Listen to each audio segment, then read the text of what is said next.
The following is a recording taken on August the 28th, 2013, of a telephone interview with David Norman, who was the architect for the Bayview Tower in Collingwood. The views expressed are solely his own and do not necessarily reflect the views of the company with whom David was working at the time. First of all, thank you so much, David, for agreeing to do this interview. The members of the board of directors and the decorating committee for the Bayview Tower are all grateful for you taking the time to do this.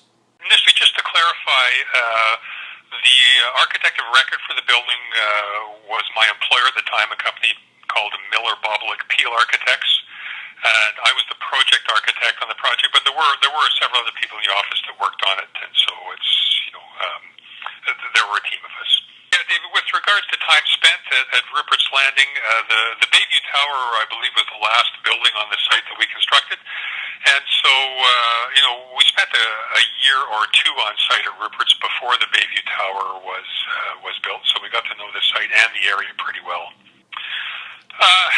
It was a difficult building in Collingwood at the time. It was the first high-rise that was built in the area, and so the construction trades in the area weren't familiar with high-rise construction, nor was the town of Collingwood.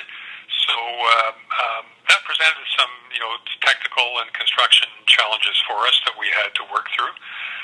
But we did eventually find contractors and sub-trades that were competent, and once we got that sorted out, all proceeded relatively smoothly. Excuse me, just to start off, Rupert's, he's a great guy. He's I can comfortably say he's the best client I ever had, and probably the best developer I've ever worked with. He's a great guy, and was a very hands-on developer. He was involved in all the design decisions and construction decisions that we made. I think the entire Rupert's Landing was a labor of love for him, and from my perspective, he was just a wonderful guy to work with.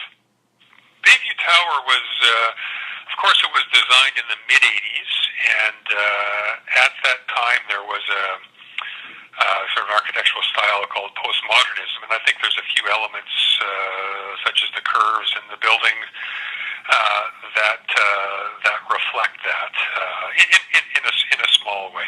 We don't use curves very often. Bayview Tower is one of the few examples of that. I think Rupert had an influence in that. He liked the curved style and was quite keen to use the curves wherever we could in the building. I think it's unique for us, and I think also pretty unique for Collingwood. Well, initially the idea of the penthouse was Rupert's, and Rupert wanted to have a spectacular penthouse design on top of the building. I think the initial design just had one large penthouse over the entire top floor, and that evolved a little bit to where we ended up with three penthouses. I think one penthouse was a pretty exuberant idea, but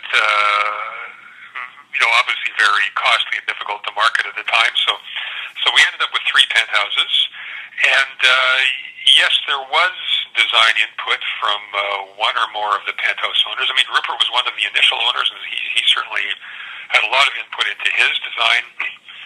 Another penthouse was owned by, I think the gentleman's name was Michael Blair, and he also had quite a bit of input into certainly into the interior design of the penthouse. So yes, they were all custom designed. I think it was a relatively new approach at the time, and again, as mentioned, Rupert was a big fan of the curves, and so he was one of the driving forces for that. With regards to the layouts of the units, and in fact the entire building design, what sort of generated the design, what motivated them was just good, well-planned, efficient units. Again, we weren't looking at a particular style or shape of unit. We just wanted them planned so that they were functional and could be used effectively by the residents, either as part-time or full-time units.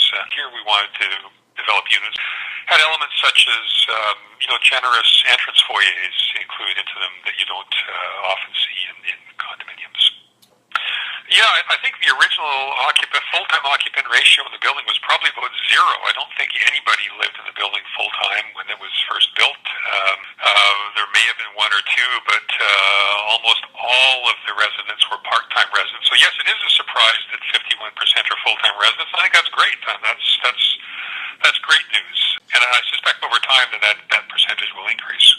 I'm personally very happy with the layouts of the units, the way they all worked. If there would be a change today, it's that back in the mid-'80s, climate change was not an issue. It was relatively unheard of. And today things have changed. So the one change that I would make would be to perhaps design a more energy efficient and greener building. I'd like to thank you really for the time that you spent doing the interview. That's great, David. It's been